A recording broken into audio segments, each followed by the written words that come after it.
Bismillahirrahmanirrahim.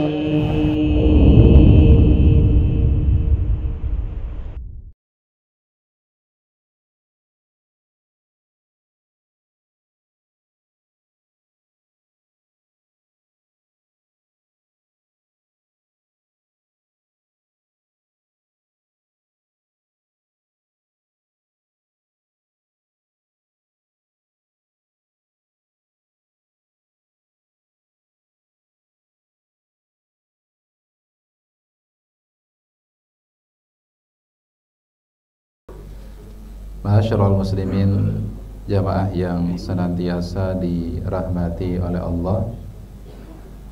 Alhamdulillah, segala puji dan syukur kita panjatkan kepada Allah Subhanahu wa taala atas segenap karunia dan nikmat yang telah Allah Subhanahu wa taala anugerahkan kepada kita semua. Ma'asyiral muslimin, jamaah yang senantiasa dirahmati oleh Allah. Kita lanjutkan kajian kita, kembali membahas kitab Umdatul Ahkam, karya dari Al-Imam Al-Hafidh Abdul Ghani Al-Maqdisi rahimahullahu ta'ala. Dan kita masih pada pembahasan Kitabul Janaiz, terkait tentang tata cara pengurusan jenazah, dan insyaallah kita akan masuk pada pembahasan hadis yang kelima, yaitu hadis yang akan menjelaskan kepada kita sedikit gambaran terkait tentang bagaimana tata cara memandikan jenazah. Bagaimana tata cara memandikan jenazah sebagaimana yang diajarkan oleh Rasulullah sallallahu alaihi wasallam. Dan insyaallah nanti akan kita coba praktekkan sedikit. Di hadis yang kelima, an Ummi Atiyata Al-Ansariyata radhiyallahu anha qalat, dari Ummi Atiyah, seorang sahabiyat dari kalangan Ansar, semoga Allah senantiasa meridainya, beliau berkata, dakhala alaina Rasulullah sallallahu alaihi wasallam hina tuwfiyat ibnatuhu. Kata beliau, satu ketika Rasulullah sallallahu alaihi wasallam pernah masuk ke ruang pemandian, yang ketika itu Ummi Atiyah berserta dengan beberapa wanita sedang memandikan jenazah putri Rasulullah sallallahu alaihi wasallam, yaitu Zainab. Faqala, lalu kemudian Nabi sallallahu alaihi wasallam berpesan kepada Ummi Atiyah beserta para sahabiyat yang akan memandikan jenazah putri beliau. Kata Nabi sallallahu alaihi wasallam, igsilnaha salasan au khamsan au aktsara min dzalika in ra'aitunna dzalika. Kata Nabi sallallahu alaihi wasallam, mandikan jenazah putri saya ini sebanyak 3 kali, atau mandikan sebanyak 5 kali, atau dalam jumlah bilangan yang lebih daripada itu jikalau kalian melihat semakin sering dimandikan itu semakin lebih bersih. Bima'in wasidrin, mandikan ia dengan menggunakan air yang telah dicampurkan dengan daun bidara. Waja'alna fil akhirati kafuran au syai'an min kafurin, dan nanti pada saat memandikan untuk yang terakhir kali, maka mandikan ia dengan air yang sudah dicampur dengan kapur barus. Fa idza faragtunna fa'atinnani, kalau kalian telah selesai memandikan jenazah putri saya, maka tolong beritahukan kepada saya, tolong sampaikan kepada saya. Falamma faragna, adannahu fa'atana hikwahu. Lalu kemudian tatkala kami telah selesai dari memandikan jenazah putri beliau, maka kami sampaikan dan beritahukan kepada beliau. Lalu kemudian beliau membawakan ya sepotong kain ya yang biasa dijadikan sebagai ya sarung ya buat Nabi sallallahu alaihi wasallam. Faqala ash'irnaha iyyahu. Lalu kemudian kata Nabi sallallahu alaihi wasallam, tolong pakaikan pakaian tersebut di jenazah putri saya. Wa fi riwayatin, dan di riwayat yang lain disebutkan au sab'an, atau tolong mandikan sampai 7 kali. Wa qala, dan Nabi bersabda, ibda'na bimayaminiha wa mawadhi'il wudu'i minha. Kalau kalian hendak memandikannya, maka wudukan terlebih dahulu dan mandikan bagian badannya yang sebelah kanan terlebih dahulu. Wa anna umma Atiyah qalat, dan Ummi Atiyah mengatakan, wa ja'alna ra'saha thalathata qurun. Lalu kemudian kami kuncir rambut putri dari Nabi sallallahu alaihi wasallam, yaitu Zainab, dengan 3 kunciran. 1 kunciran di rambut bagian depan sambil dikepang, kemudian 2 kunciran yang lain di sebelah kanan dan juga sebelah kiri. Ini yang disampaikan oleh Ummu Atiyah. Masyarul muslimin jamaah yang senantiasa dirahmati oleh Allah. Jadi ini adalah gambaran terkait tentang bagaimana tata cara memandikan jenazah. Dan ini berlaku baik bagi jenazah laki-laki maupun perempuan. Tidak ada perbedaan tata cara memandikannya kecuali dalam hal mengepang rambutnya saja. Dan rambut yang dikepang di sini hanya kalau rambut jenazah wanita tersebut panjang. Tapi kalau misalkan rambutnya tidak panjang, maka tidak perlu dikepang. Masyaallah muslimin jamaah yang dirahmati oleh Allah Jalla wa'ala, kita akan coba sedikit praktekan terkait tentang tata cara memandikan ini. Pakai apa ya? Ada yang mau jadi jenazahnya? Semuanya calon jenazah juga, nggak apa-apa. Ada yang mau bersedia jadi calon jenazah? Insya Allah kita semua calon jenazah. Oh siapa? Masya Allah. Iya, bentar Pak.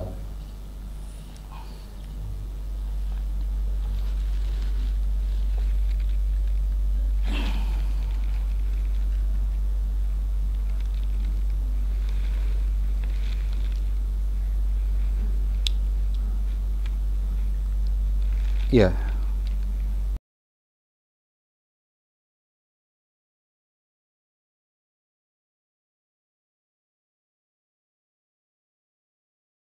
Sini dulu Pak Baris.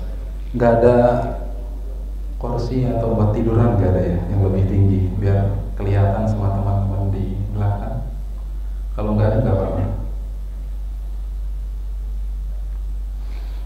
Ya sementara tiduran berbaring harus sana aja dulu Pak. Berbaring dulu ya. Sampai tiduran aja Pak. Tiduran. Nah, jangan kebablasan Pak. Ada. Oh iya boleh. Lantang guling. Masya Allah. Iya. Nah, ya. Kita coba ke belakang dulu ya, sebelum menjadi jenazah secara paripurna. Pasti tentunya ada proses seorang itu mengalami yang namanya sakaratul maut.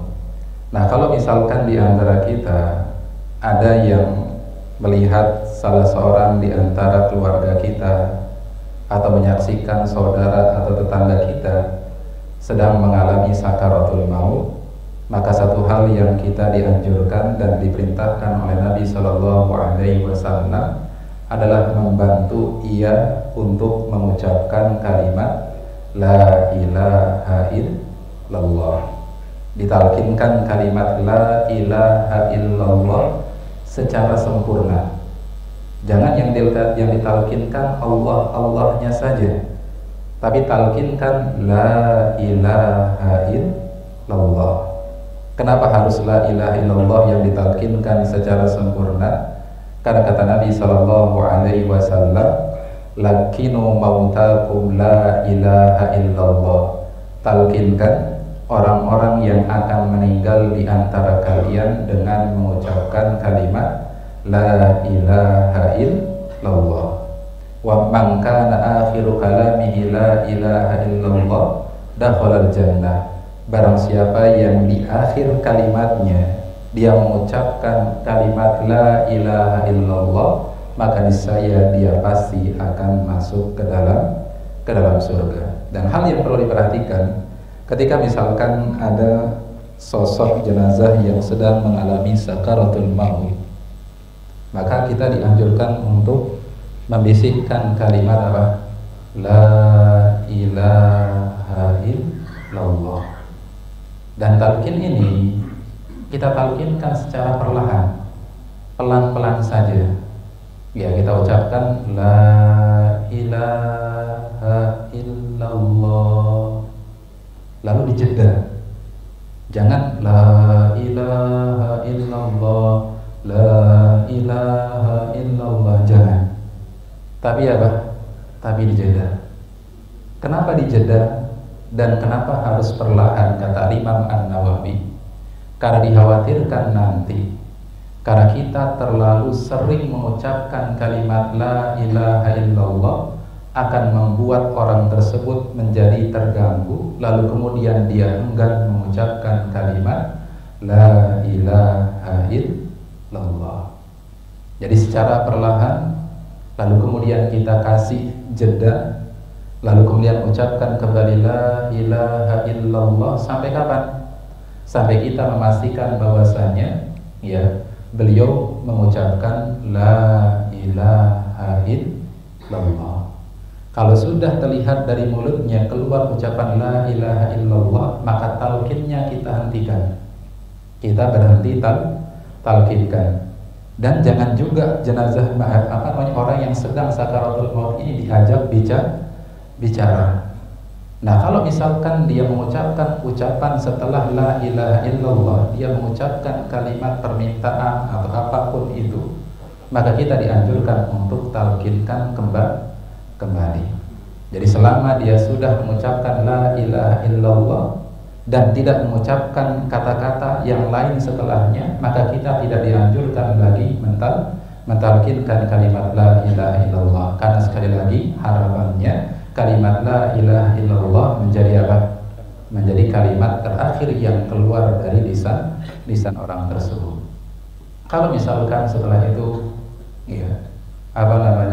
orang ini meninggal dunia, biasanya kalau orang meninggal dunia, kata Nabi sallallahu alaihi wasallam, ketika beliau melihat jenazah sahabat Abu Salamah yang ketika itu matanya terbuka pada saat beliau meninggal dunia, kata Nabi, innar ruha idza qubida tabi'ahul basar. Ruh kalau sudah dicabut oleh malaikat, maka akan diikuti oleh mata. Maka biasanya orang yang meninggal dunia itu dalam keadaan matanya terbuka. Nah, kalau kita melihat ada orang yang meninggal dunia matanya terbuka, maka dianjurkan dan disunnahkan bagi kita untuk apa? Untuk dipejamkan, untuk dipejamkan. Kemudian yang selanjutnya adalah kadang-kadang ada orang yang ketika meninggal dunia dalam keadaan mulutnya terbuka. Dalam keadaan mulutnya terbuka. Dan orang kalau sudah meninggal dunia, kalau sudah kemudian lewat beberapa waktu lamanya, biasanya tubuhnya sudah akan mulai mengeras. Nah, kalau misalkan ketika dia meninggal mulutnya dalam keadaan terbuka, maka segera ditutup mulutnya. Bisa dengan kita ikatkan ikatan di atas kepalanya. Tujuannya apa? Tujuannya agar ketika dimandikan, air tidak masuk ke dalam mulutnya.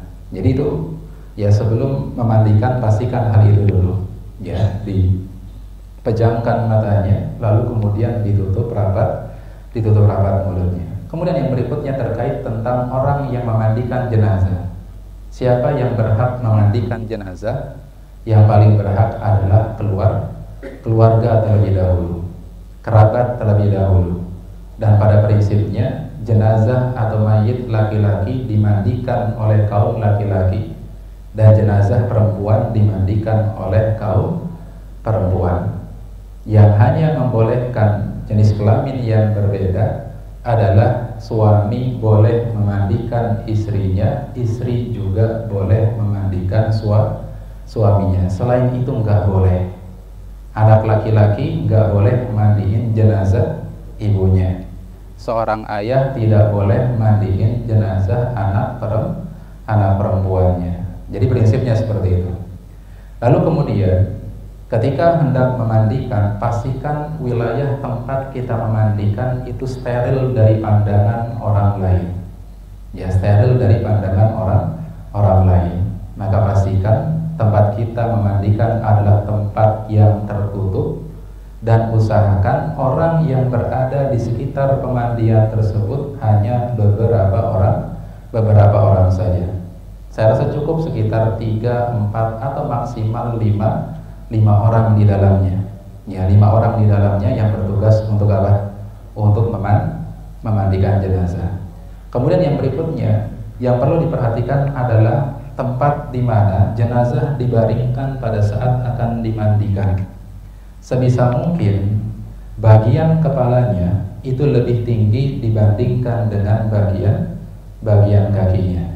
Dan biasanya kalau misalkan tempat-tempat pemandian yang ada di masjid itu sudah seperti itu diatur, maka bagian kepalanya kita letakkan di bagian yang agak lebih tinggi, sedangkan kakinya berada di bagian bawah. Tujuannya apa?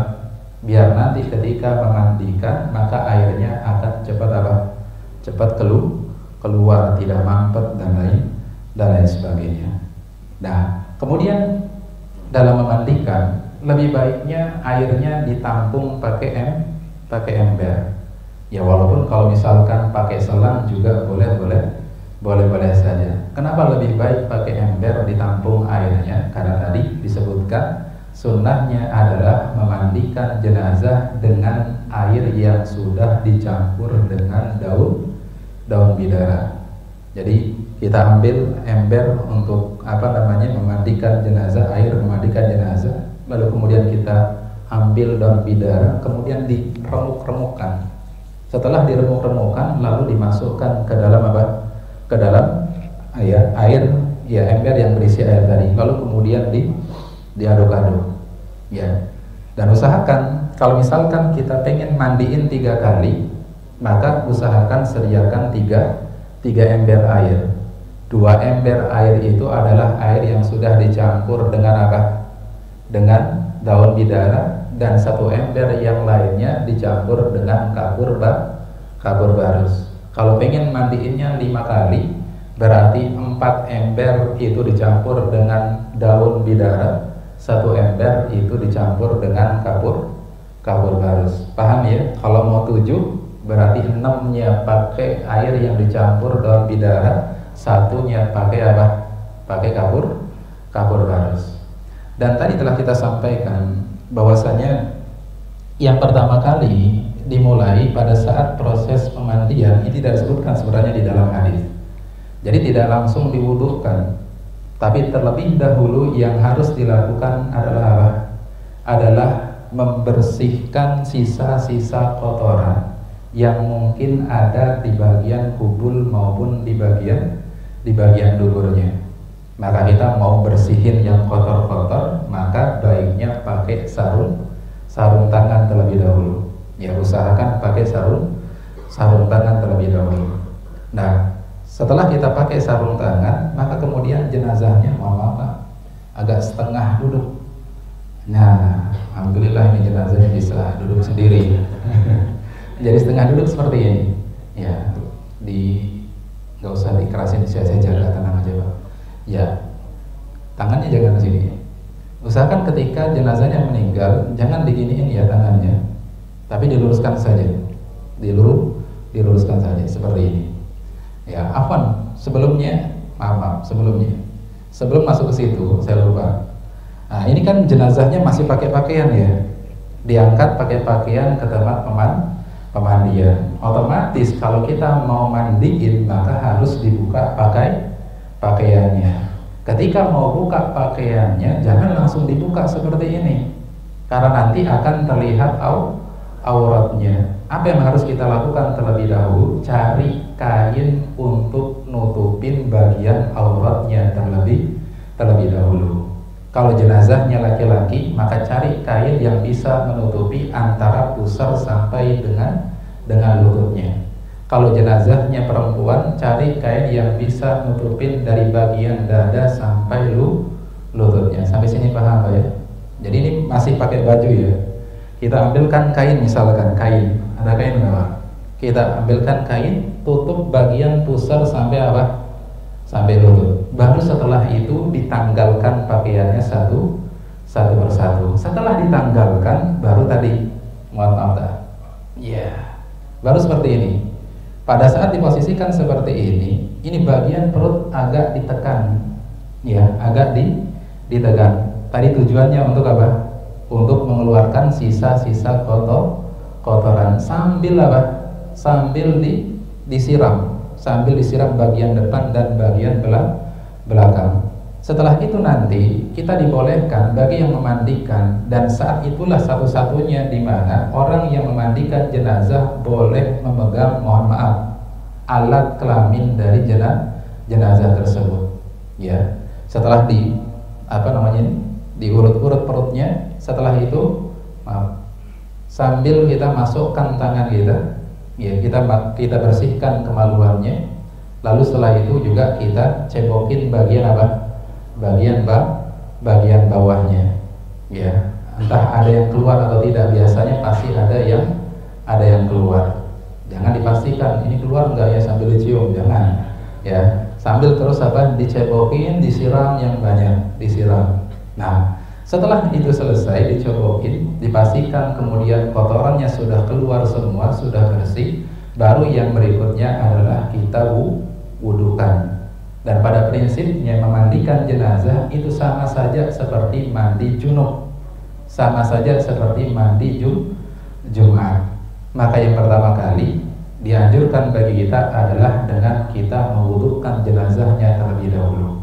Diwudukan, maka sarung tangan tadi dilepas, lalu kemudian kita wudukan. Wudu mulainya dari mana Pak? Mulai dari basuh tangannya. Tadi kata Nabi, ibda bimayaminiha, mulai dari bagian anggota tubuh yang kanan terlebih dahulu. Jadi ambil air, kemudian kita basuh tangannya, ya, basuh tangannya sebagaimana akan wudu. Ini sebanyak berapa? 3 kali. Kanannya dibasuh 3 kali, tangan kirinya juga sama, dibasuh 3 kali juga. Selesai sini, terus lanjut kemana? Kalau wudu Pak, lanjut ke gigi dan juga hidung.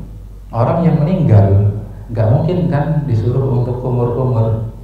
Maka yang kita lakukan adalah cukup ambil kain sedikit, lalu kemudian kita masukkan tangan kita ke dalam giginya sambil disikat-sikat. Begitu pula pada saat akan memasukkan air ke dalam hidungnya, cukup dengan menggunakan kain, lalu kemudian dimasukkan dan dikeluarkan dari hidungnya. Selesai sampai situ, setelah itu baru dibasuh apa? Wajahnya ya. Wajahnya sebanyak berapa? 3 kali juga. Ingat yang namanya 3 kali itu adalah disebut 1 kali manakala air tersebut sudah menyentuh seluruh wajah, itu baru namanya sekali. Bukan baru nyentuh yang sini doang, ambil air lagi sini, ambil air sini 3, enggak. Itu baru 1 namanya. Dirasakan 1 kali kalau kemudian seluruh air tersebut sudah menyentuh apa? Menyentuh bagian wajah. Nah, ini 3 kali juga. Setelah wajah kemudian tangannya juga disiram, ya, digosok-gosok sampai mana? Sampai siku. Ini juga 3 kali. Mulai dari yang kanan, yang kiri juga sama. Yang kiri juga sama. Ini udah kaku ini. Ikut-ikutan kaku, jangan kaku Pak. Ya. Ini juga tiga kali sambil di sela-sela di antar jarinya. Nah, setelah itu mana? Kepala. Ya, mulai dari ya ini ujung rambut, lalu kemudian ditarik ke belakang, kemudian kembalikan lagi ke depan. Lalu kemudian sambil gosok telinganya. Setelah itu mana? Setelah itu baru bagian kaki. Ini juga 3 kali. Yang kanan dulu ya, sambil di sela-sela di antara jarinya, baru kemudian yang bagian kiri. Sampai sini ya, paham ya? Kemudian setelah itu apa? Selesai wudu, baru kemudian kita akan masuk pada proses memandikan jenazah. Dimulai dari mana? Dimulai dari membasahkan dan mencuci bagian rambut atau kepalanya. Nah, ini disiram pakai air, boleh dipakein sampo, boleh disampoin biar apa? Biar bersih. Dan di sini nggak ada ketentuan harus berapa kali, 2, 3, 4 diguyur pakai air, nggak ada ketentuan. Yang penting sampai apa? Sampai bersih. Lalu kemudian kalau sudah bagian kepala ini sudah bersih, sambil jenggotnya juga dibersihkan juga. Lalu kemudian kita mulai dari membersihkan dan mengguyur bagian badan yang sebelah kanan dulu. Jadi ini bagian badan ini ada 2 nih. Ada yang sebelah kanan, ada yang sebelah kiri. Yang kita guyur pertama kali adalah yang sebelah kanan ini dulu. Yang sebelah kanan, mulai dari mana? Dari bahu sampai bagian kakinya. Di sini diguyur air. Boleh enggak sambil dipakai sabun? Boleh, sambil pakai sabun diguyur bagian kanannya. Begitu bagian kanannya yang bagian atas ini selesai kita mandikan, kita bersihkan. Setelah itu nanti dengan bantuan teman-teman yang lain dimiringkan ke sini. Ya, dimiringkan ke sini ya. Jadi lambung bagian kirinya di bawah, ya seperti ini. Lalu kemudian kita siram bagian kanan, bagian belakang. Ini terus apa? Diguyur. Selesai ini yang kanan. Kemudian kita posisikan lagi, lurus lagi. Nah, kemudian baru yang kiri. Ini juga sama, diguyur bagian kiri sebelah atasnya. Begitu selesai, ini baru kemudian nah, ini sama. Ini baru kemudian digosok, kemudian dibersihkan bagian ini, disiram sampai bersih. Nah, kalau sudah selesai yang bagian kiri yang belakang, artinya proses memandikan jenazah sudah selesai berapa? 1 kali. Ya, baru selesai satu kali. Tadi kan perintah Nabi minimal 3 kali dimandiinnya. Maka diulangin lagi. Ulanginnya dari mana? Ulanginnya tidak perlu mulai dari wudhu lagi, enggak. Mulainya dari membasuh kepala, lalu kemudian bagian tubuh yang kanan, bagian atas, kemudian bagian bawahnya, kemudian yang kiri, kemudian bagian belakangnya. Ya, seperti itu 2 kali. Kemudian baru yang terakhir disiram dengan menggunakan apa?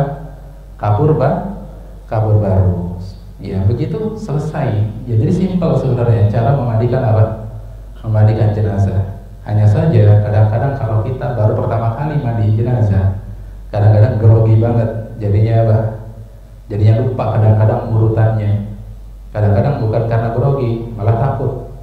Apa yang harus ditakutkan? Orang sudah meninggal dunia. Kecuali tiba-tiba dia bangun, nah itu baru orang sudah meninggal. Apa yang harus ditakutkan? Minimal ini kita lakukan sekali, ya 1 kali dalam seumur hidup kita, mandiin jenazah. Entah mandi jenazah orang tua kita atau keluarga dan kerabat kita yang lainnya. Ya, jadi gampang.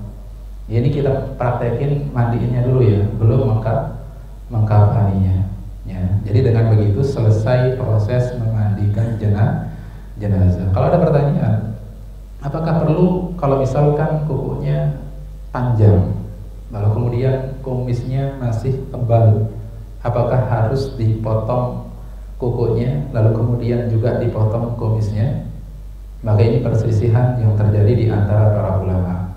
Namun dalam madhab al-Imam Asy-Syafi'i tidak dianjurkan untuk memotong kuku yang panjang, sebagaimana juga tidak dianjurkan untuk memotong kumisnya. Kenapa? Karena tidak ditemukan dalam riwayat-riwayat yang sahih bahwasanya para sahabat Nabi Shallallahu Alaihi Wasallam melakukan hal tersebut. Jadi dibiarkan saja, yang penting dibersihkan. Nah, ya cukup Pak. Bapak sudah paham kan ya? Ya. Ngantuk Pak. Ya sampai sini ada pertanyaan. Ya sudah. Dari sebelah kiri itu orangnya pindah. Nggak masalah. Dia pindah-pindah, yang mandi ini pindah-pindah nggak masalah. Ya nggak masalah. Tapi biasanya kalau mandiin seperti itu nggak boleh sendirian karena bakal kerepotan. Ini harus ada yang bantuin 2-3 orang. Apalagi kalau misalkan jenazahnya itu adalah jenazah yang cukup gede, ya sehingga susah kalau harus ngangkatnya. Dan satu hal yang perlu diingat, orang yang memandikan jenazah itu adalah amanah yang besar, ya amanah yang besar. Maka tidak boleh bagi orang yang memandikan jenazah lalu kemudian ia ketika melihat ada aib-aib yang ada pada jenazah tersebut, lalu kemudian ia ceritakan kepada siapa? Kepada orang lain. Gak boleh. Dia harus ditutup rapat-rapat aib yang ada pada orang yang kita mandikan. Ya. Nah, habis ini ada lagi pertanyaan. Ustaz mau tanya. Nah. Tadi untuk yang mandinya itu ya, itu buyur kepala dulu, baru badan sisi kanan dan kiri, atau kanan kiri baru kepala dulu? Kepala dulu. Kepala dulu, betul. Sama seperti kita mandi wajib. Mandi wajib seperti itu. Mandi wajib itu kita wudhu dulu. Setelah selesai wudhu, baru kemudian ya rambutnya kita ambil air, lalu kemudian sela-sela kepala dan rambut kita. Setelah itu diguyur pakai air, baru mengguyur tubuh bagian kanan, baru yang kiri. Jadi pada prinsipnya memandikan jenazah sekali lagi sama caranya dengan mandi jenazah. Nah, kalau misalnya kita memandikan istri, otomatis yang membantu itu kan juga wanita ya Ustaz. Bagaimana caranya biar kita nggak harus disetuan atau mungkin tidak? iya. Kalau misalkan yang kita memandikan jenazah istri, sedangkan yang hadir di situ adalah perempuan, ya sebisa mungkin jangan sampai bersentuhan. Ya jangan sampai bersentuhan. Ya, dan usahakan jangan sampai bersentuhan. Caranya gimana? Ya, jangan sampai kita bersentuhan. Artinya kalau kemudian misalkan kita harus mengangkat jenazah, biarkan mereka yang angkat saja. Tugas antum hanya mandiin saja. Tolong digeser biar mereka yang geser. Ya, jangan nanti mereka geser, antum juga ikut geser. Khawatirnya nanti akan bersentuhan. Nah, ya betul. Untuk yang memandikan itu kan 3 kali itu apakah hanya satu orang saja atau bisa bergantian? Misalnya ada anggota keluarga yang lain yang Bisa bergantian, boleh, silakan, nggak masalah. Yang penting dimandikannya sebanyak 3 kali minimal. Dan orang yang memandikan setelah selesai memandikan jenazah disunahkan untuk mandi setelahnya. Ya, disunahkan untuk mandi setelahnya. Begitu pula bagi orang yang membopong jenazah, membawa keranda jenazah, setelah selesai proses penguburan maka dianjurkan untuk berwudu setelahnya. Jadi bagi yang ikut memandikan jenazah, setelah memandikan jenazah dianjurkan untuk apa? Untuk mandi setelahnya.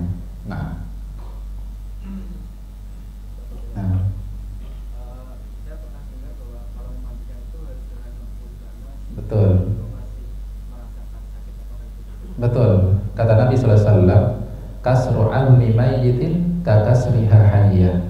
Bahwasanya mematahkan tulang orang yang sudah meninggal dunia itu sama hukumnya seperti mematahkan tulang orang yang masih hidup. Makanya tadi nggak boleh ketika kita menekan perutnya tadi untuk mengeluarkan kotoran, jangan ditekan dengan keras, dengan kasar, karena itu tidak diperbolehkan. Ya, jadi betul. Nah, Ustaz, kaitannya dengan Mas itu, kalau di Jawa kan bisa ada orang meninggal kondisi bongkok. kondisinya apa? Bongkok. Hmm. Itu harus diluruskan atau tetap? Tidak harus diluruskan. Ya, disesuaikan dengan apa? Dengan keadaan jenazahnya. Kalau diluruskan bisa patah, Pak. Kan ada yang Tidak boleh. Ya, tidak boleh. Jadi dia dimandikan sesuai dengan keadaannya. Kalau memang tidak bisa lurus badannya karena ada cacat, karena memang bongkok dan lain sebagainya, maka jangan apa? Jangan dipaksa untuk diluruskan. Dan sebagian para ulama itu menganjurkan begitu akan memandikan jenazah, ya, atau kemudian ketika jenazahnya itu baru meninggal dunia, ada yang membolehkan untuk apa? Ini namanya apa ini? Ya, pokoknya bagian tangannya diginiin biar enggak apa? Biar enggak kaku. Ya, diginiin terlebih dahulu. Kakinya juga sama. Dinaikin dulu, ya baru kemudian diturunkan lagi. Naikin dulu, baru diturunkan lagi. Tapi hati-hati ya. Harus hati-hati. Kalau misalkan dia sudah kaku, ya jangan dipaksakan. Tapi kalau baru meninggal dunia, biar enggak kaku, ya mungkin bisa dipraktekkan hal tersebut. Ya. Baik, ada lagi? Silakan. Kalau ada yang menggunakan gigi palsu itu gimana? Dibiarkan, nggak boleh dicopot, jangan dicopot. Ya, jangan dicopot. Ya, karena tadi termasuk bagian dari hadis tadi. Karena khawatirnya kalau kita copot nanti akan ikut gigi-giginya yang lainnya. Ya, maka dibiarkan saja terpakai bersama dengan jenazahnya. Termasuk kalau misalkan dia pakai gigi emas. Wah, gigi emas nih mahal nih, katanya sayang harus dikeluarin. Jangan, biarkan saja. Ya, biarkan saja. Kecuali kalau gigi emasnya 1 kilo, bisa jadi warisan. Ya, Allah. Tanya lagi, kalau misalnya kondisinya mayat ini habis operasi, dalam kondisi mohon maaf ya, terusnya mungkin buka. Iya. Seperti apa? Ditayamumkan. Kalau memang tidak memungkinkan untuk dimandikan, maka ditayamumkan. Seperti misalkan orang yang meninggal dalam keadaan kebakaran, terbakar jasadnya. Ini kan kalau misalkan ada bagian tubuh kita yang terbakar lalu kemudian kena air, kira-kira perih atau enggak, perih. Maka demikian pula yang dirasakan oleh orang yang telah meninggal dunia. Sehingga jasad seorang muslim itu baik dalam keadaan dia hidup maupun telah meninggal dunia, itu keadaannya sama-sama terhormatnya. Enggak boleh untuk disakiti.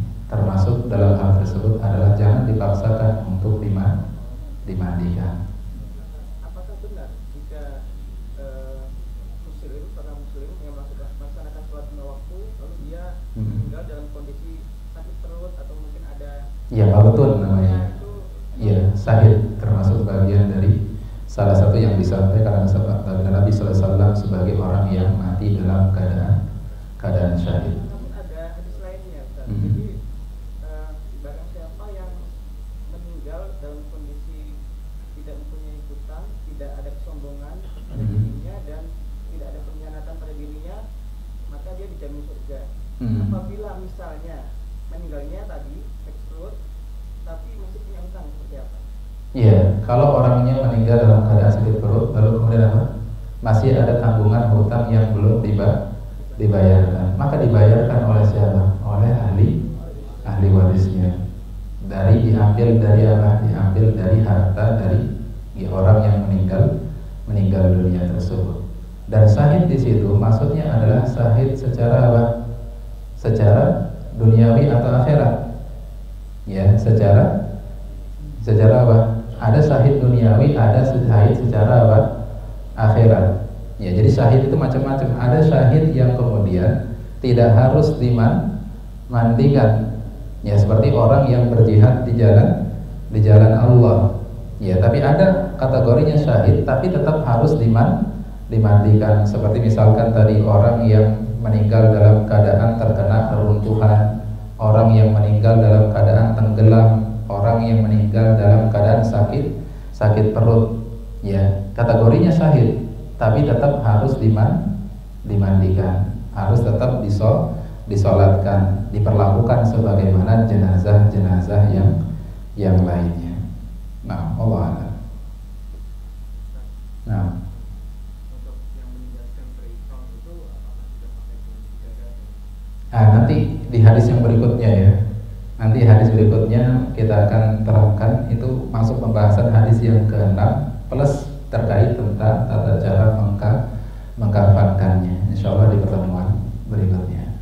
Nah, baik, cukup ya. Satu pertanyaan. Ya.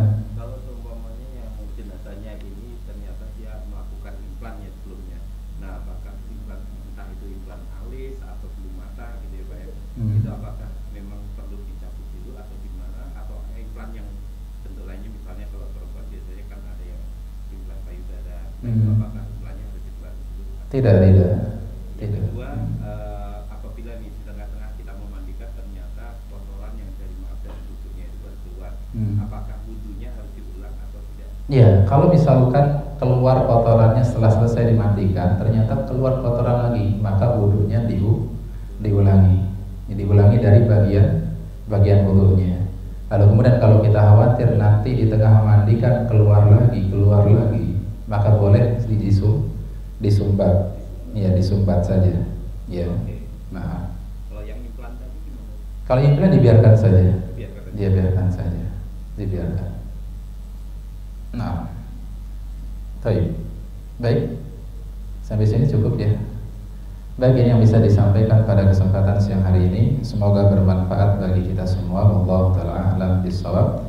Subhanakallahumma bihamdika asyhadu an la ilaha illa anta astaghfiruka wa atubu ilaik. Wassallallahu ala nabiyina Muhammadin wa ala alihi wa sahbihi wasallam. Untuk pertemuan berikutnya kita lanjutkan pembahasan ini ya. Jadi untuk adabul mufradnya kita tunda dulu pembahasannya, karena insyaallah ini akan berlanjut setelah ini. Setelah jenazah nanti kita masuk pembahasan bab umroh ya, insyaallah nanti kita ada prakteknya juga ya. Ini beberapa pertemuan insyaallah kita fokuskan dalam pembahasan Umdatul Ahkam. Wallahu a'lam. Subhanakallahumma bihamdika asyhadu an la ilaha illa anta astaghfiruka wa atubu ilaik. Wassallallahu ala nabiyyina Muhammadin wa ala alihi wa sahbihi wasallam. Walhamdulillahirabbil alamin. Assalamualaikum warahmatullahi wabarakatuh.